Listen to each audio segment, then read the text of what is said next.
memulai parafrase. Tapi sebelumnya, mari berdoa menurut agama dan kepercayaannya masing-masing. Berdoa dimulai. Selesai. Sekarang yaitu hari Senin.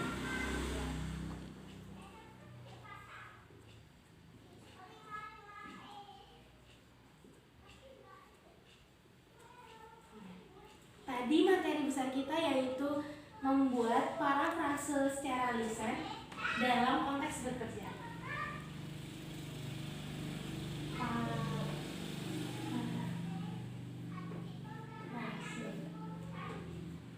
Nah, sebelum itu, mari kita bahas mengenai pengertian parafrase.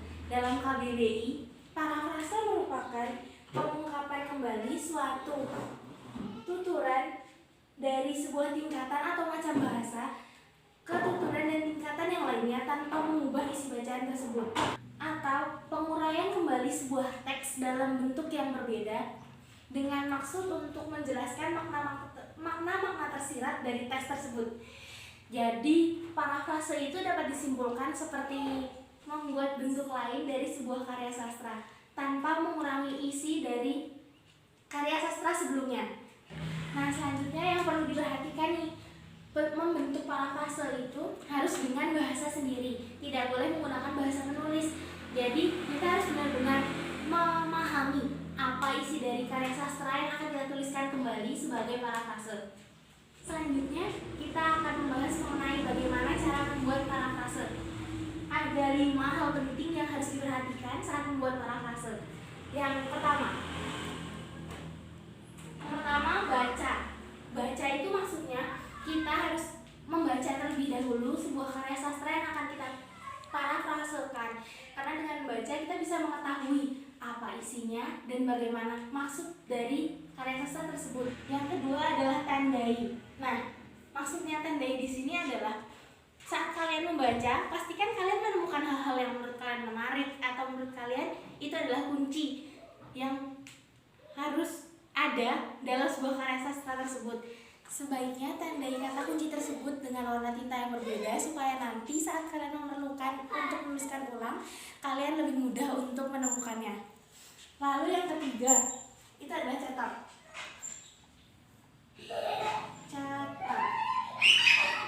Nah, ini tentunya tadi kalian sudah menandai kata-kata penting yang kalian temukan dan kata-kata yang menarik yang menurut kalian harus ada dalam sebuah karya sastra tersebut.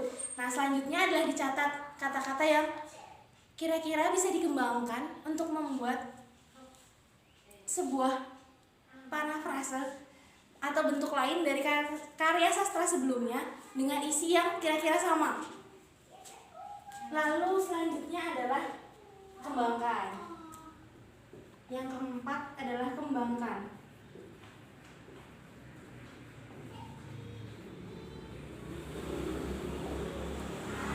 Nah, kembangkan ini kalian bisa menuliskan sesuai dengan pemahaman kalian. Kata dari yang telah kalian catat tadi menjadi parafrase dengan pemahaman kalian tanpa mengubah makna dari kata-kata sebelumnya.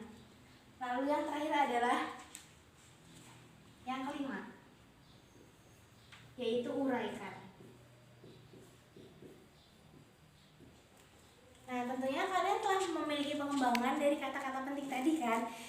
Selanjutnya kalian dapat menguraikan kalimat-kalimat pengembangan dari setiap kata yang telah kalian catat tadi menjadi sebuah paragraf yang padu. Setelah itu kalian bisa membacakan hasil dari parafrase kalian.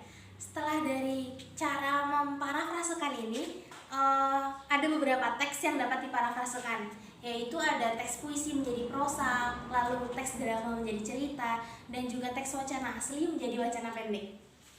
Nah, sebagai contoh, kita akan memparafrasekan sebuah puisi. Materi selanjutnya adalah membuat parafrase puisi. Pada dasarnya, membuat parafrase puisi ataupun parafrase cerita itu memiliki tahap-tahap yang sama, yaitu membaca, lalu memahami isi. Bedanya, pada parafrase puisi ini kita akan menjabarkan kata kias yang digunakan. Sebagai contoh, kita akan memperhatikan sebuah puisi karya Ali Hazimi dengan judul Nyesal. Mari bacakan penggalannya. Pagiku hilang sudah melayang, hari mudaku sudah pergi. Sekarang petang sudah membayang, batang usiaku sudah tinggi. Aku lalai di hari pagi, beta lengah di masa muda. Nah, dari penggalan puisi ini kita bisa menemukan kata kunci yang bisa diambil untuk membuat sebuah parafrase. Seperti pagiku hilang, lalu hari mudaku pergi. Nah, pada kalimat selanjutnya kita bisa tandai pada kata petang dan membayang. Pada kalimat keempat, batang usiaku sudah tinggi, ini merupakan sebuah kalimat kiasan. Jadi kita harus menguraikan makna asli dari batang usia yang sudah tinggi ini. Bisa diinterpretasikan sebagai usia yang sudah tua.